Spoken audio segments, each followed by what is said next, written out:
Assalamualaikum warahmatullahi wabarakatuh. Anak-anakku sekalian dimanapun kalian berada, semoga pagi ini kalian selalu dalam kondisi sehat. Saat ini kita berada pada masa dimana anak-anak harus belajar dari rumah dengan menyaksikan video-video pembelajaran yang dibuat oleh Bapak Ibu Guru. Semua dikarenakan karena belum berakhirnya masa pandemi COVID-19. Sampai saat ini belum ditemukan vaksin untuk mengobati COVID-19. Ada beberapa cara yang dapat kita lakukan untuk menghindarkan diri dari tertularnya COVID-19. Yang pertama adalah anak-anak dapat mencuci tangan dengan benar. Mencuci tangan dengan benar adalah cara paling sederhana namun efektif untuk mencegah penyebaran virus 2019 nCoV. Cucilah tangan dengan air yang mengalir dan sabun setidaknya selama 20 detik. Pastikan seluruh bagian tangan tercuci hingga bersih, termasuk punggung tangan, pergelangan tangan, sela-sela jari, dan kuku.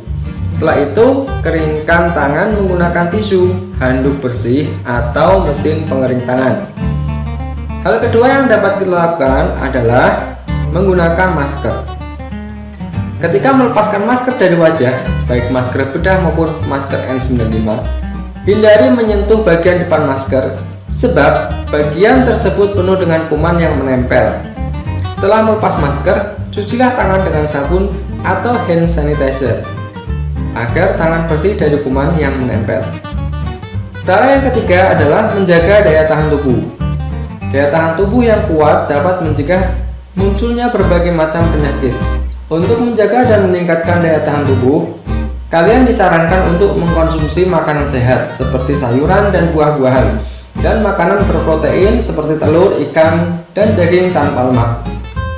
Anak-anakku sekalian, pagi ini kita akan belajar materi tema 1, subtema 1, pembelajaran 4, 5, dan 6. Tujuan pembelajaran kita pada pagi ini adalah: yang pertama, setelah membaca contoh beberapa kesimpulan, siswa mampu menyebutkan ciri-ciri kesimpulan yang baik dengan benar. Yang kedua, setelah berdiskusi, siswa mampu menemukan 3 contoh pelaksanaan sila ketiga Pancasila terkait menjaga tumbuhan dengan tepat. Yang ketiga, setelah membaca teks tentang ASEAN dan kondisi geografisnya, siswa mampu menyebutkan kehidupan sosial budaya dari 2 negara terkait kondisi geografisnya dengan benar. Yang ketiga, setelah melakukan uji coba dengan bahan patung, siswa mampu menemukan cara membuat patung dengan tepat. Anak-anakku sekalian, pastinya kalian tahu bahwa tumbuhan itu memiliki banyak sekali manfaat. Tidak hanya bermanfaat sebagai bahan makanan, tentunya ada banyak sekali manfaat yang lain yang dapat kita peroleh dari tumbuhan. Apa saja manfaatnya? Mari kita simak tayangan berikut ini. Tumbuhan memiliki banyak sekali manfaat untuk manusia. Antara lain yang pertama, untuk dikonsumsi. Setiap hari kita mengkonsumsi makanan-makanan yang berasal dari tumbuhan. Nasi merupakan salah satu bahan makanan pokok yang berasal dari tumbuhan. Yang kedua, tumbuhan juga memproduksi oksigen untuk digunakan sebagai bahan pernafasan manusia. Tanpa adanya oksigen, manusia tentunya tidak dapat bernafas dengan baik. Yang ketiga, tumbuhan dapat dijadikan sebagai pelindung dari sinar matahari. Yang keempat, tumbuhan dapat dibuat kerajinan tangan. Banyak sekali kerajinan tangan yang dihasilkan dengan bahan dasar tumbuhan. Tumbuhan juga dapat dijadikan sebagai bahan obat-obatan. Misalnya ketika kalian diare, kalian dapat memanfaatkan daun jambu biji sebagai pengobat diare alami. Nah, itu tadi beberapa manfaat tumbuhan yang dapat kita gunakan dalam kehidupan sehari-hari. Tentunya ada banyak lagi manfaat yang dapat kita gunakan dari tumbuhan selain dari yang Pak Guru tadi jelaskan. Kalian tentunya dapat mencari sendiri manfaat tumbuhan tersebut, kemudian tuliskan di buku tugasnya masing-masing. Anak-anakku semua, coba perhatikan gambar tumbuhan berikut. Nah, setelah mengamati, coba cari manfaat dari tumbuhan tersebut, kemudian isikan jawabanmu pada buku tema 1 halaman 40. Seperti halnya makhluk hidup yang lain, tumbuhan juga berkembang biak untuk melestarikan jenisnya, juga untuk menjaga kelestarian makhluk hidup yang lain. Tentunya kita sebagai manusia harus turut serta berperan aktif dalam membantu kelestarian tumbuhan. Menjaga kelestarian tumbuhan dengan cara bekerjasama dengan banyak pihak, dengan orang lain, tentunya merupakan salah satu bentuk pengamalan dari sila Pancasila. Tahukah kalian pengamalan dari sila keberapakah kalau kita bekerjasama untuk menjaga kelestarian tumbuhan? Pada pembelajaran 1 kalian sudah membaca tentang bagaimana perkembangbiakan jagung dan sudah mengumpulkan informasi penting dalam bentuk diagram. Coba baca kembali diagram tersebut, kemudian kita pelajari bersama bagaimana cara menyimpulkan suatu paragraf menjadi sebuah kesimpulan yang baik. Perhatikan contoh paragraf berikut. Jagung merupakan salah satu tanaman yang dijadikan bahan makanan pokok di berbagai negara, salah satunya Indonesia. Di Indonesia, penduduk Pulau Madura menjadikan jagung sebagai makanan pokoknya. Jagung merupakan salah satu tanaman penghasil karbohidrat yang sangat diperlukan oleh tubuh. Berdasarkan paragraf tersebut, dapat kita ambil bahwa paragraf tersebut memiliki ide pokok, yaitu jagung merupakan salah satu makanan pokok masyarakat Indonesia. Selanjutnya dapat kita ambil kesimpulan bahwa jagung sangat penting di Indonesia. Hal ini berdasarkan isi dari paragraf yang tadi kita bacakan, bahwa jagung itu merupakan salah satu makanan pokok yang ada di Indonesia. Sehingga kedudukan jagung di Indonesia itu sangat penting. Itu adalah sekilas bagaimana cara dari sebuah paragraf kita tentukan ide pokoknya, lalu kita ambil kesimpulan dari paragraf tersebut. Berdasarkan contoh tersebut, tahukah kalian bagaimana ciri-ciri kesimpulan yang baik? Berikut ini Pak Guru sampaikan bagaimanakah ciri-ciri kesimpulan yang baik. Ciri-ciri kesimpulan yang baik antara lain, yang pertama, kesimpulan tersebut mengandung pesan yang ingin disampaikan oleh penulis kepada pembaca.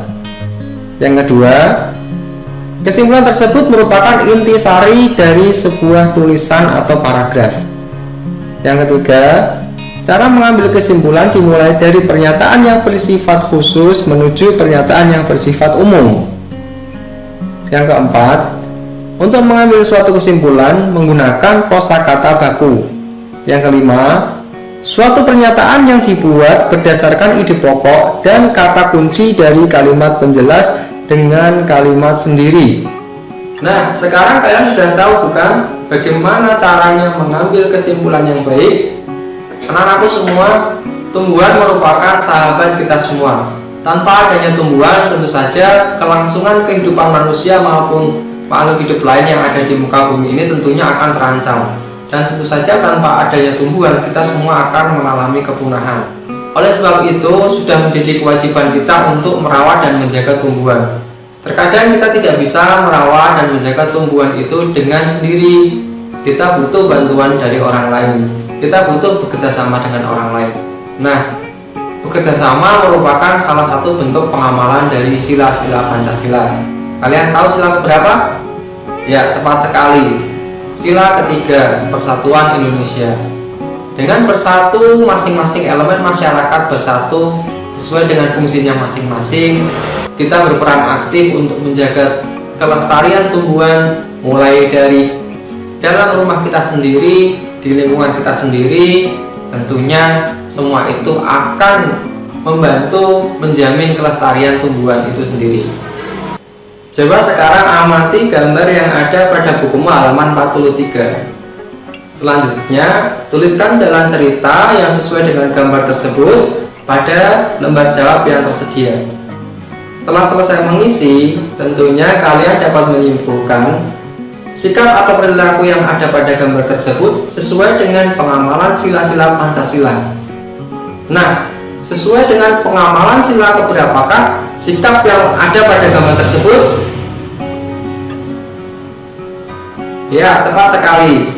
Sikap-sikap yang ditunjukkan pada kedua gambar tersebut sesuai dengan nilai-nilai yang terkandung dalam sila Pancasila, yaitu sila yang ketiga, Persatuan Indonesia. Anak-anakku sekalian, tentunya ada banyak sekali contoh perbuatan yang menunjukkan pengamalan dari nilai-nilai sila ketiga Pancasila dalam kehidupan sehari-hari. Dapatkah kalian menyebutkan 3 saja contohnya? Ya, tepat sekali. Nah, sekarang coba dari 3 sikap tersebut, sikap mana sajakah yang sudah kalian praktikkan dalam kehidupan sehari-hari? Dan juga sikap manakah yang belum kalian praktikkan dalam kehidupan sehari-hari? Selanjutnya, bagaimana upaya yang akan kalian lakukan supaya sikap-sikap tersebut dapat selalu kalian praktikkan dalam kehidupan sehari-hari? Kalian dapat mengisinya pada lembar jawab yang tersedia pada halaman 44. Anak-anakku sekalian, kerjasama dapat dilaksanakan dari lingkup yang paling kecil sampai dengan lingkup yang paling besar. Misalnya kerjasama antar teman sampai dengan kerjasama antar negara. Sebagai contoh kerjasama antar negara adalah Indonesia tergabung dalam organisasi ASEAN. Masih ingatkah kalian apakah yang dimaksud dengan ASEAN? ASEAN merupakan organisasi yang beranggotakan negara-negara yang berada di kawasan Asia Tenggara. Secara geografis, kondisi geografis negara-negara di kawasan Asia Tenggara memiliki beberapa persamaan. Sebagian besar kawasan Asia Tenggara beriklim tropis dengan curah hujan tinggi dan suhu udara yang panas. Hutan tropisnya kaya akan flora dan fauna. Hutan menghasilkan kayu dan rotan. Hanya Myanmar bagian utara yang beriklim subtropis. Hampir semua negara di kawasan Asia Tenggara memiliki wilayah laut. Laut banyak memberikan manfaat terkait sumber daya alam, yaitu ikan dan hasil laut lainnya, sebagai jalur transportasi air, sebagai objek wisata, dan menghasilkan bahan tambang seperti minyak dan gas bumi. Kondisi geografis suatu negara tentunya sangat mempengaruhi kehidupan sosial dan budaya pada negara-negara tersebut. Salah satu contoh persamaan kondisi geografis yang dimiliki negara-negara ASEAN diantaranya memiliki hutan tropis yang menghasilkan beragam komoditas yang bernilai ekonomis tinggi. Misalnya kayu. Sangat banyak sekali manfaat yang diperoleh dari kayu. Kayu dapat dimanfaatkan untuk banyak hal. Salah satunya adalah dapat digunakan untuk membuat patung. Patung kayu buatan Indonesia sangat diminati oleh masyarakat di luar negeri. Kalian tentunya juga dapat membuat patung dari bahan-bahan sederhana yang tersedia di rumah masing-masing. Dengan sedikit kreativitas, kalian tentunya juga dapat membuat patung dari bahan sabun batang tersebut. Alat-alat yang digunakan juga sangat sederhana. Bahannya juga pastinya ada di rumah masing-masing. Selanjutnya, cobalah kalian berkreasi membuat patung dari bahan sabun batang yang ada di rumah masing-masing. Jangan lupa kirimkan tugasnya pada guru kalian.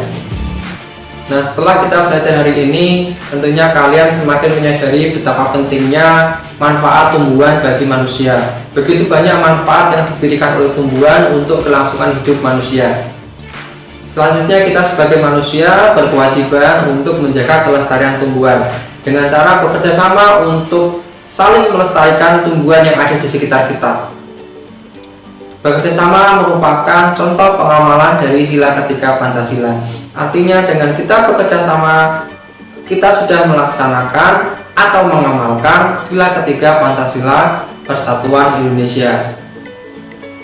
Anak-anakku semua, untuk memperkuat pemahamanmu pada pembelajaran kali ini, sekarang saatnya kalian mengerjakan soal evaluasi. 1. Buatlah kesimpulan sesuai dengan isi teks berjudul Tumbuhan Sumber Karbohidrat, Protein, dan Vitamin. 2. Tuliskan 3 sikap yang mencerminkan pelaksanaan sila ketiga Pancasila yang sudah kalian praktikkan dalam kehidupan sehari-hari. Yang ketiga, sebutkan 3 pengaruh letak geografis negara di kawasan ASEAN yang menguntungkan negara tersebut. 4. Buatlah sebuah karya patung sederhana dengan menggunakan bahan yang tersedia di rumah masing-masing. Oke anak-anak, kerjakan evaluasi tersebut dan jangan lupa kirimkan jawabanmu kepada gurumu. Setelah kita mempelajari materi pada pagi hari ini, tentunya banyak nilai-nilai kebaikan yang dapat kita ambil dan kita praktikkan dalam kehidupan kita masing-masing. Semua tentunya supaya kehidupan kita menjadi lebih baik dan kita semua menjadi pribadi yang lebih baik. Anak-anakku semua, sekian dulu pembelajaran pada pagi hari ini. Pak Guru harap kalian tetap bersemangat walaupun dalam masa pandemi seperti ini. Jangan lupa tetap jaga kesehatan, tetap patuhi protokol pencegahan COVID-19. Jangan lupa selalu rajin beribadah, patuhi orang tua, belajar yang tekun, dan menjadi anak yang soleh. Selamat pagi, Assalamualaikum warahmatullahi wabarakatuh.